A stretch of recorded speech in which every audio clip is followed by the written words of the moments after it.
to another episode of No Such Thing as a Fish, a weekly podcast coming to you from up the creek in Greenwich, London. My name is Dan Schreiber. Please welcome to the stage, it's Andrew Hunter Murray, Anna Czasinski, and James Harkin.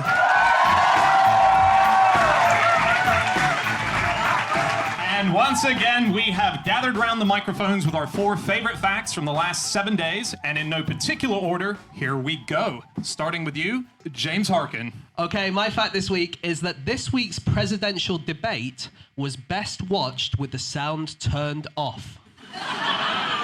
What do you mean by that? It's just my opinion. No, this was a study. This was a study done by the professor of economics at Dartmouth and also the University of Chicago, so it was 2 people together.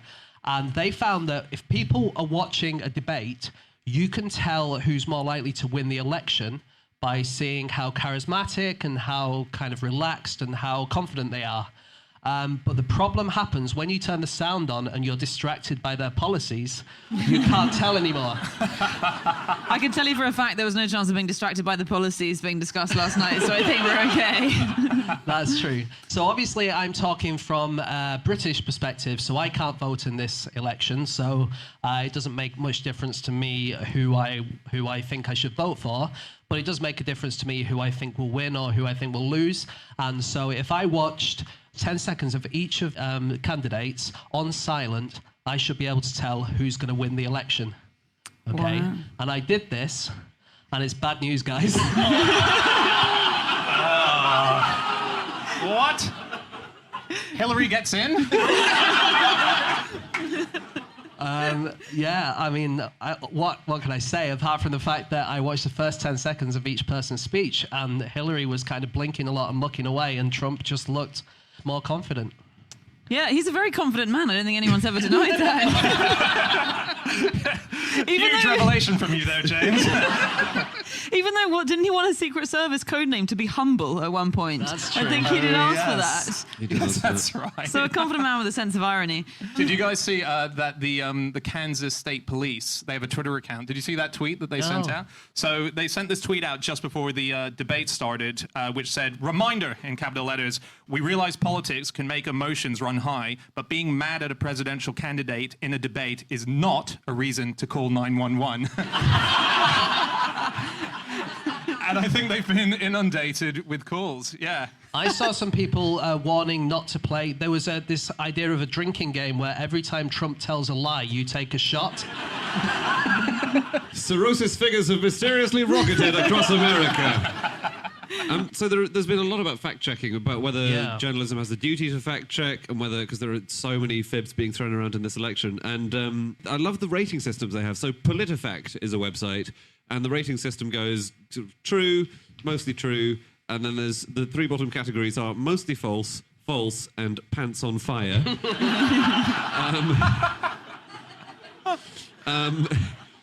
And they measured 260, give or take, statements from each candidate. Trump's 7 out of 10 were in those last 3 categories. For Hillary, it was 27, but still. And the Washington Post gives... they have fact-checked 75 Trump statements, and of those 75, 49 received a 4 Pinocchio rating, which is totally false. And this is the interesting thing, its average Pinocchio rating is 3.4. And in 2012, in that election, the highest rated was Michelle Bachmann, who got 3.08. And I think she believes in witchcraft. So that gives you an inclination. Mind you, that's not a lie if she believes it. I think you can only lie if you're... If she says witches are real, I don't think she's lying if she genuinely thinks they're real. That is true, actually. Yeah. And I read there was a kind of a Republican commentator who said, actually, Trump isn't lying because he just hasn't checked it and he's just saying it. And technically, that isn't lying. That's bullshit. My ears are burning. You are off the Pinocchio scale, then. People are reporting now in America Trump-induced anxiety, as in this is a column that Michelle Goldberg, a Slate columnist, did, and she investigated, spoke to a bunch of therapists, of psychologists, of psychoanalysis, and they're all reporting cases of Trump-induced anxiety. So one of them in New York said 6 out of 7 daily appointments will be someone discussing how they're made to feel anxious and uncomfortable because of the election. There was a victim who described nightmares, insomnia, digestive problems, and it turned out she realized it was triggered by when she turned on the news and realized what was happening. So she's now determined to cut down on her news consumption as a way of curing it. Well, this is interesting because Trump is experiencing the opposite. We actually got sent in a fact by someone in the crowd here, Tom Boyerson, and he sent in the fact that Donald Trump's doctor has done an analysis on how he is anxious and how he's doing health-wise. Yeah, so the idea is that everyone thought that Hillary was particularly sick because she coughed that time and she took some time off for pneumonia. And so Trump decided to release his medical records. Yeah, so these are a couple of quotes from his medical record. His blood pressure is astonishingly excellent.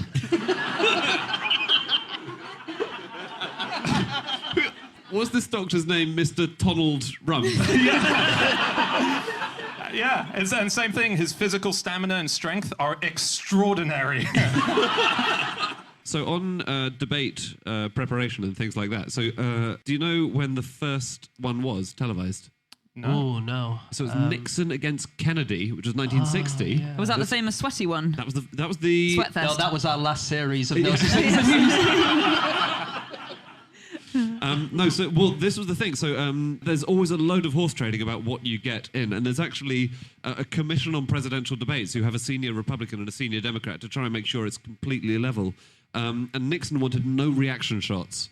He said none at all. And Kennedy said, no, I do want shots of reactions and see what the other person's doing while someone's speaking. But there was a concession, which was that neither of them was to be shown wiping sweat from his face. Yeah, because Nixon was famously sweaty. Yeah. That sounds like Kennedy was at home going, oh, I've got such cool reaction shot faces. What?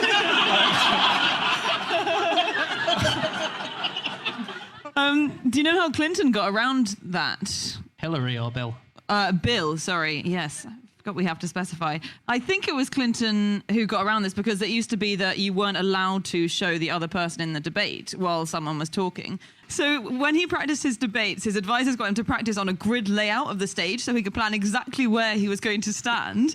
And they worked out what the camera angles were going to be. And in his debates against Bush Sr., they made sure that where he stood, usually the camera angles would have to catch a shot of Bush Sr. as well so that you could get the reaction shots. And in fact, one of the downfalls of Bush Sr. in that him versus Clinton campaign was when during one debate he checked his watch while Clinton was speaking. And that went down really badly because people don't care about policy. And so they were like, oh, he's bored. Don't have him. And so Hillary has been preparing for these debates, whereas Donald Trump hasn't at all. Yeah. He's been flying around on his jet, meeting people. He's too busy with his astonishingly excellent blood pressure. Whereas Hillary has been practicing, and she's been practicing with lots of different Donald Trumps for all of his different personalities.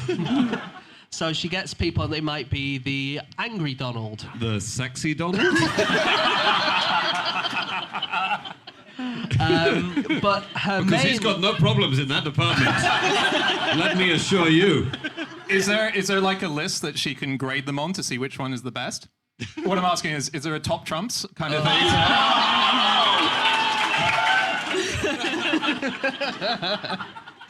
So her main Trump was a guy called Philippe Reines, and he's one of her most trusted advisors. He's a bit like a Malcolm Tucker kind of person. He just swears at everyone and shouts at everyone. And so in that way, they thought he'd be a bit like Trump. He doesn't mind picking on her faults and all that kind of stuff. And I kind of tried to find some facts about him. There wasn't really much, apart from that he has 2 cats. And they're called Uday Hussein and Qusay Hussein. So he's got 2 cats that are named after Saddam Hussein's sons. What? Yeah, I know. It's good, though. It's such a strange fact to know. Do we know why? Yeah, he gave them surnames as well. Well, in Saddam Hussein news this week...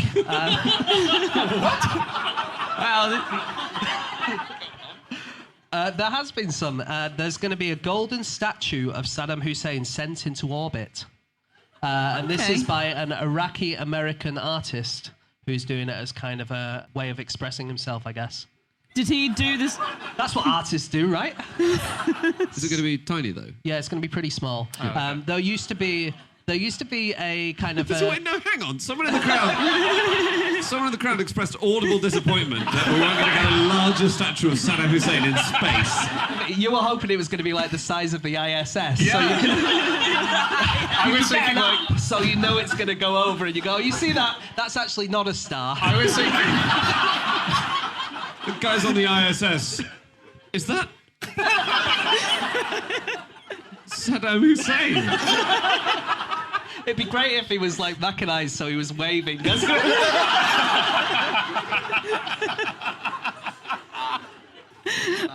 In other presidential preparation, so George W. Bush, he used to prepare with Rob Portman, who played Al Gore in the year 2000. So Portman used to argue with Bush and shouted at him and did what he thought Gore would do, which is go up really, really close to George W. Bush and stare him direct in the eye and be really intimidating towards him. And apparently, when he did this during one of the enactments of the debates, George Bush just put his arms around Portman and kissed him on the head.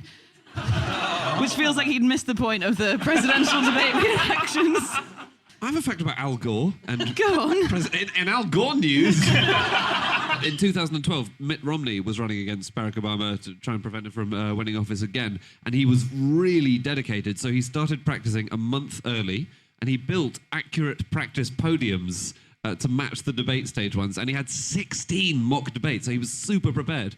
Right, this is a thing I've read. I can't quite believe it's true. It's supposedly he arrived in Denver several days earlier so that he could prepare for the altitude of the debate. Which I don't quite believe. It is high. It is high, but it's not the Himalaya. You don't. So Obama had a really bad night on the first debate. He wasn't good at all. Everyone said that not enough oxygen. Not enough oxygen. Al Gore half-jokingly said it was the altitude. Yeah, so there we go. They've made lots of elaborate, like previous presidents have made lots of elaborate mock stages. So Ronald Reagan converted Elizabeth Taylor's garage into a complete TV studio in which he practiced his debates. I mean, that doesn't sound true, does it? No, but he was an actor, wasn't he? He was a B-movie actor. He just knew her. Al Gore, was he? No, Reagan. Reagan. Sorry. No. The news was so current, I didn't know which one we were. We need to move on to our next fact. Oh, wow. Yes, yeah. Abraham Lincoln. Just the structure you might want to know of the first ever kind of big political debates in America. So this was in 58. So it wasn't presidential, it was for the Senate. And it was him against Senator Stephen A. Douglas. And the format was the first guy got to speak for an hour. The next guy got to rebut for an hour and a half. Whoa. And then the first guy would close off with another half an hour, so they had an hour and a half each. And we're toying with this as a podcast format, so if you guys are pro... I read that he was such a charismatic speaker that there's this one very famous speech of his which was so good, it was so brilliantly awesome. All the journalists there were so captivated by what he was saying, no one wrote it down. and it's called the Lost Lincoln speech. No one knows what it is. Because they said literally people were holding their pencils and they were like, and they just listened to it. And to this day, we have no idea what he said during the speech. That sounds like an assistant flattering Lincoln because he forgot to write the speech down. Okay, it is time for fact number 2, and that is Chazinski. My fact is that a frog just vomited up a new species of ant. That's this week, right? That's this week. That's just happened, and it's the little devil frog, or Diablito, and it's this bright orange poisonous frog, and it just threw up this new tropical ant species. Although, when I say threw up, it didn't voluntarily throw up. This is a thing that scientists do to find new species. They've got so desperate now that they're basically sticking their fingers down animals' throats in order to get stuff out of them. So, because they know that these frogs go hunting for bugs in places that are like hard to access for them. This is in Ecuador, this happened. So they hunt these bugs in places that maybe the scientists wouldn't find. The scientists then insert a tube into their stomach and flush all all the contents out of it. So they pour water down the tube that's gone through the frog's mouth into its stomach, flush the contents out gently, the article said. But they don't just like squeeze it.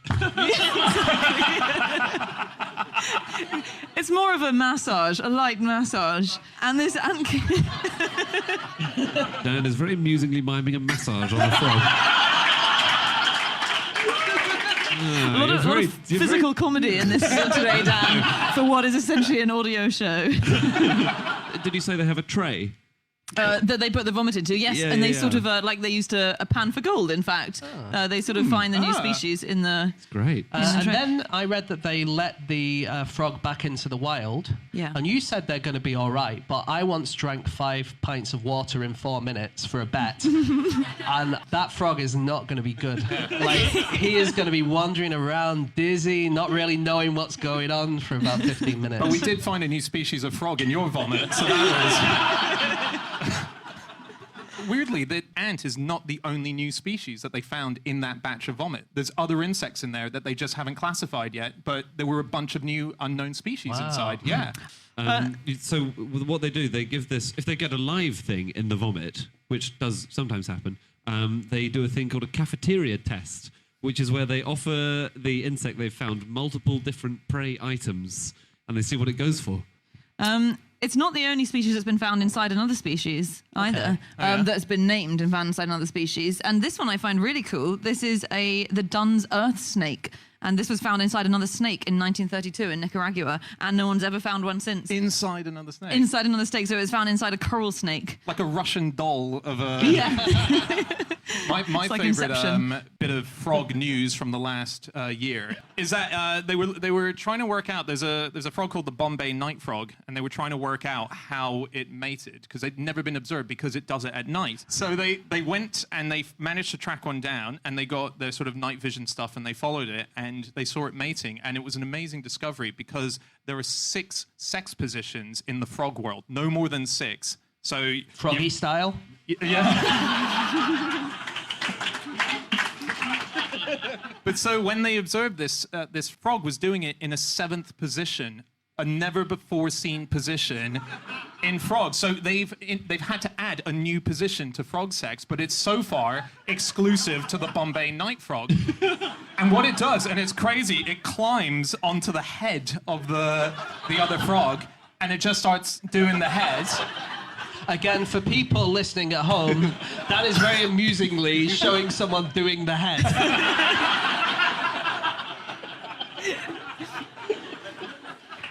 So the frog is kind of grotting on the other frog's head. It's just there, yeah. And then what it does is it lets loose, and then it dribbles all the way down. Yeah. Just on frog vomit, this is a cool thing. So scientists are currently trying to clone a particular frog, and it's gone extinct, right? So this is 2 kinds of frog that went extinct in the mid-'80s, and they were the only known frog species which incubated their offspring in the mother's stomach.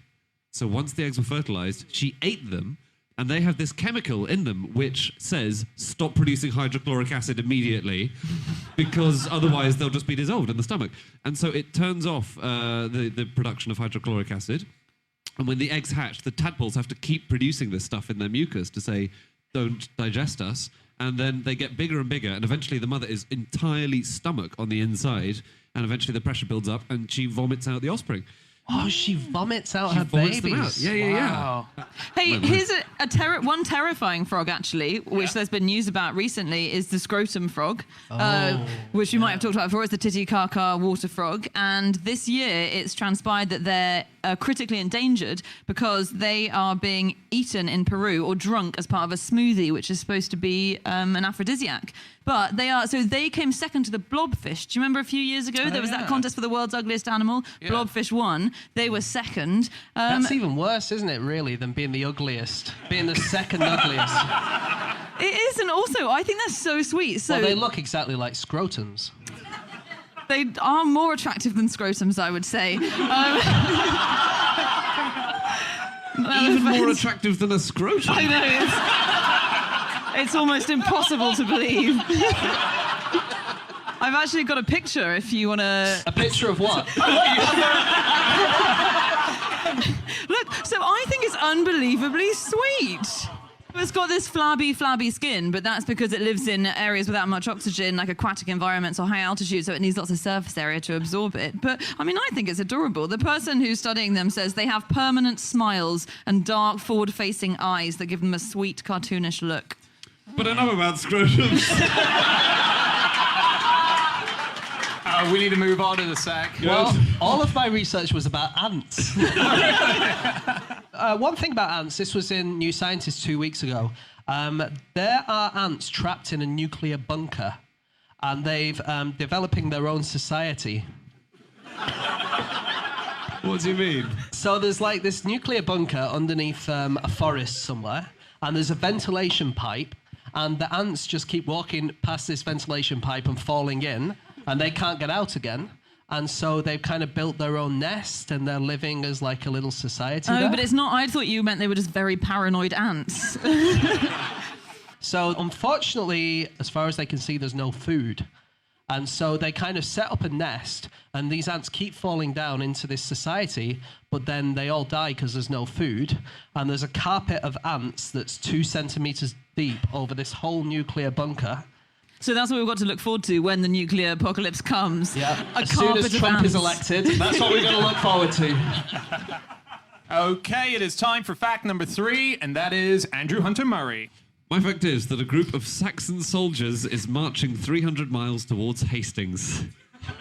And this is happening now.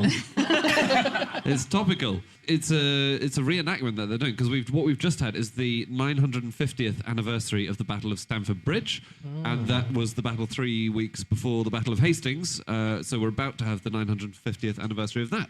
And English Heritage have kind of been involved in this. They've set up a group of soldiers, and they're marching. They started in York on day 1, and they are marching all the way down the country.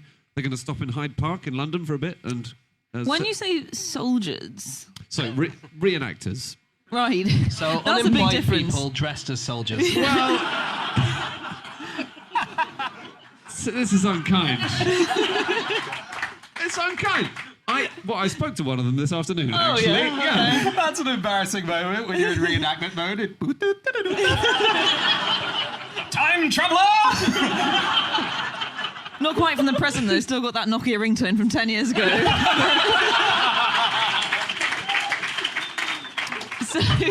So I spoke to a very nice man this afternoon called Phil Harper, who's from English Heritage, and he's not one of the guys doing the full stint. He just sort of helped a bit with the setup. But they're going all the way down, the half horse riding and the half walking, and they're sleeping in churches and village halls along the way, and tying up their horses at night and things. They've had to improvise a bit with the route, because they think that the route they would have gone when the real Saxon army was going from Stamford Bridge down to Hastings was directly on the A1. So they've compromised there. But there are bits which they know they would have gone through. So there's an old Roman arch in Lincoln that these guys would have gone through. So they're going to go through that, and they're going to go on various Roman tracks and things like that. That's kind of cool. Do you know who the chairman of the Battle of Stamford Bridge Society is? No. It's Chris Rock. I assume it's the same one, but...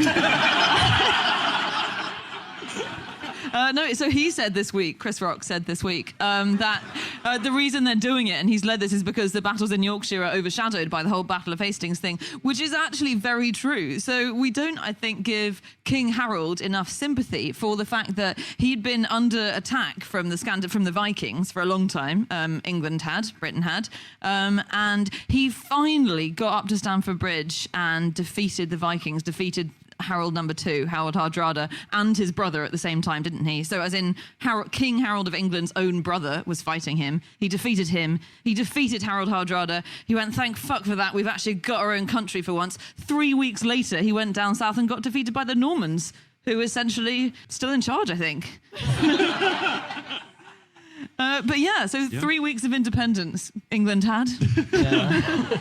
Actually, I read a letter to the Hastings Observer from this week, and it was from a man called Ethelred Ronaldson. Okay. And he said, I have just visited the Seafood and Wine Festival in Hastings, and I must say it was an excellent event. I was, however, dismayed to see that the flag on the logo representing King Harold was a St. George flag. This St. George flag was brought in the 13th century to replace the Saxon white dragon. It is therefore a symbol of Norman oppression of the Saxon people. The Normans stole our land and were nasty and unpleasant to the English people, and they're still in charge. So I think he needs to get over it a little bit, but they are still in charge, the Normans. They are. Well, this is the interesting thing, is that there's Norman names today still belong to people who tend to have more prosperous careers and tend to be wealthier. Like Norman. So, So another thing they did is brought us surnames. Thank you, the French. So before the Normans came, everyone had weird-ass names like Ethelred and Edric and Lothric or whatever. And then the French came over, and we loved them so much, we adopted all their names. But they only really had 2 names, so we all became called either William or John. And then there was all this confusion in England because everyone was called either William or John. And I think by 1379, half the men in England were called William or John. So that's why we needed surnames, because we all had the same first name. Because we couldn't think of just get more first ones. And they used to have amazing names. So, right, King Harold Godwinson, King Harold who was killed at the Battle of Hastings, his mistress was called Edith Swanneck. Oh, yes. What a shame that name has fallen into abeyance. I think it's a really nice name. English Heritage have just done a survey of how many people recognise the key participants in the Battle of Hastings and Stamford Bridge and so on. And more people recognised the names Stannis Baratheon and Daenerys Targaryen than they recognised Harold Hardrada or Edgar the Atheling, who was pronounced... But so which one was Daenerys? Was she Stamford Bridge or was she Hastings? But most of them recognised Duke William of Normandy and Harold Godwinson, so actually it's not a terrible result. I mean, Edgar the Atheling was a minor figure. He was the one who was pronounced king after the battle, and then he was king for about a week. And then... Right. I think that is asking a lot of people. I agree. Bloody idiot, didn't recognise Edgar the Atheling. I reckon that was James's newspaper writing guy writing it again. Typical Norman oppression has seen Edgar the Atheling. Forgotten. Unjustly forgotten. Every school in the county should have an Edgar the Atheling room. The historical reenactments of this battle have been going on obviously for ages. And there was a guy I just want to tell you about in 2006. There was a man playing King Harold who was Roger Berry. He was a sergeant in the military provost guard service. And I just wanted to read out this quote from him. He said he was fairly confident that the onlookers will know who he was. He said, "When the archers raise their bows, I will produce a dummy arrow which I will place to my eye and collapse heroically. Then I will retire to the beer tent." You're a legend, Roger Barry. I've just been reminded by my fiance. When she was younger, she worked at this festival which was called the War and Peace Festival. It was out in Kent, and she was serving beer, so she was in the beer tent. So everyone came, but everyone was kind of really into the idea of the War and Peace theme to it, and they were going to reenact a battle. So they started, and she was in the beer tent on her own. They started the reenactment, and guns were going off, and all this fighting was happening. And no one had told her that there was going to be a reenactment. So she flipped out, she got onto the ground, she crawled to the St. John's ambulance, and she got there and they're all killing each other. I love the idea of the St. John's ambulance being on hand at a war. Okay, it is time for our final fact of the show, and that is my fact. My fact this week is that scientists have concluded that objects look smaller when viewed from between the legs.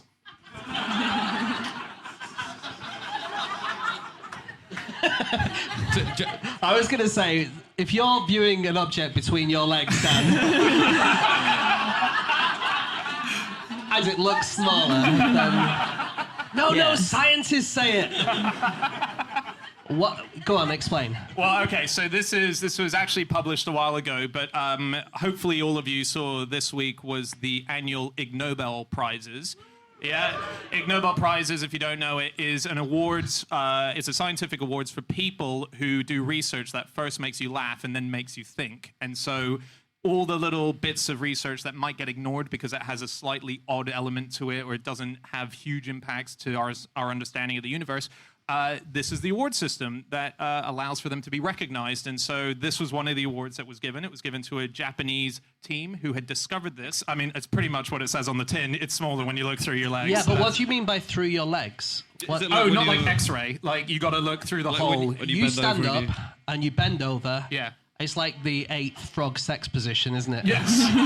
But you kind of you look backwards through your legs and you can kind of see things behind you, and they're supposed to look a bit smaller. Is that right? Yes. Okay. Yeah. And they've looked, so in the study, then they investigated whether or not it was because the image had been inverted or because you were physically bending over. And they found out that if you were just inverting glasses, so you can get those glasses which turn everything upside down, and then you looked at an object, it didn't have the same effect. So it's not the effect of the image turning upside down, it's the physical effect somehow of you just flipping your body upside down that causes you to see objects as smaller. Amazing. And we don't know why.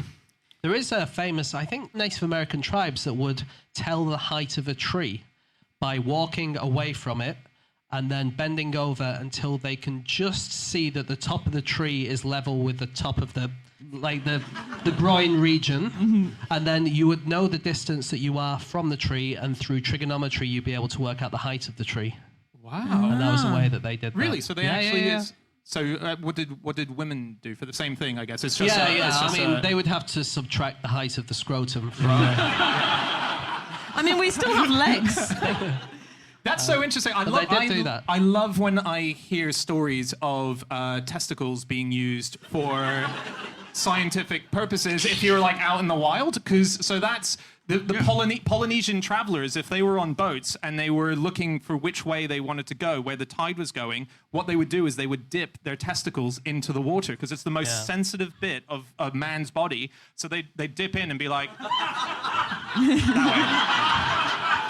That is true. What they did, they had these things called matangs, which they were kind of maps that were made out of sticks and rope, and they would be in the shape of the waves. And waves change if there are islands around. So you can tell where nearby islands are depending on which way the waves are going. And actually, waves are quite hard to detect. You need to use your most kind of delicate part of your body, and for them it was the scrotum. I mean, they would sometimes use their elbows as well and stuff. But Right. Because you're meant to test how warm a baby's milk is with your elbow. Have I been doing it wrong? You test how hot the baby's bath is with your elbow. Oh, God! You have been sticking your scrotum into that milk for no reason whatsoever. I've got a lot of babies to apologise to.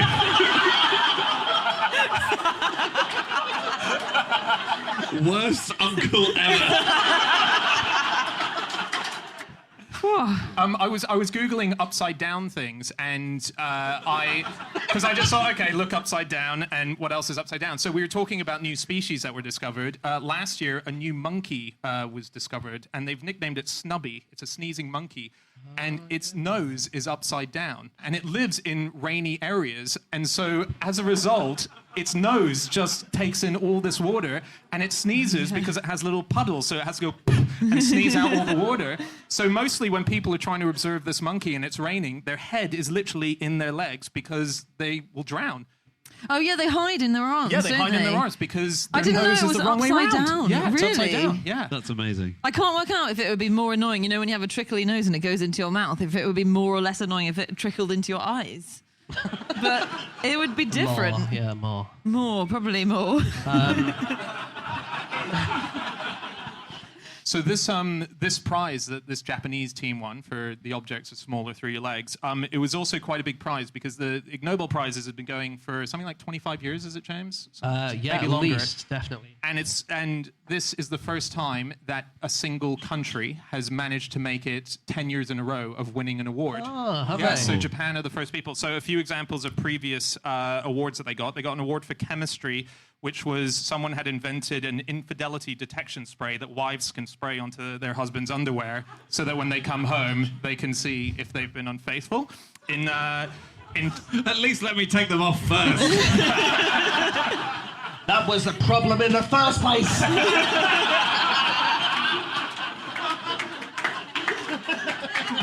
I've had enough of this. I'm going to go and give the baby his milk.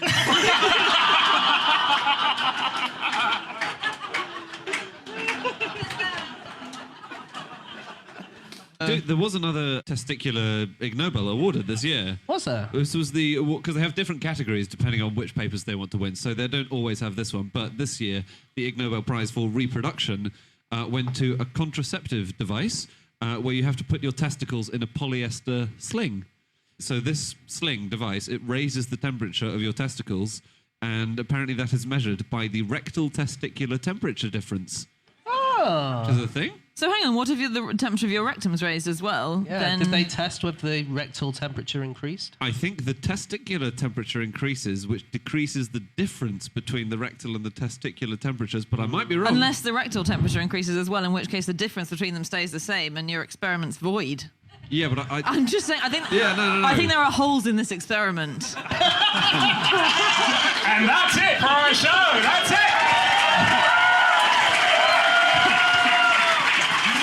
That is all of our facts. Thank you so much for listening. If you would like to get in contact with any of us about the things that we have said over the course of this podcast, we can be found on our Twitter accounts. I'm on @Schreiberland. James? At Egg-Shaped. Andy? At Andrew Hunter M. Jasinski? You can email podcast@qi.com. Yep. And also follow @Mark Abrams. He is the creator, founder, and the host of all the Ig Nobel Prizes. He's an incredible guy. And also go to our group account @QI Podcast, or go to our website, No Such Thing as a Fish. We have all of our previous episodes up there. We're going to be back again next week with another episode. We'll see you then. Goodbye.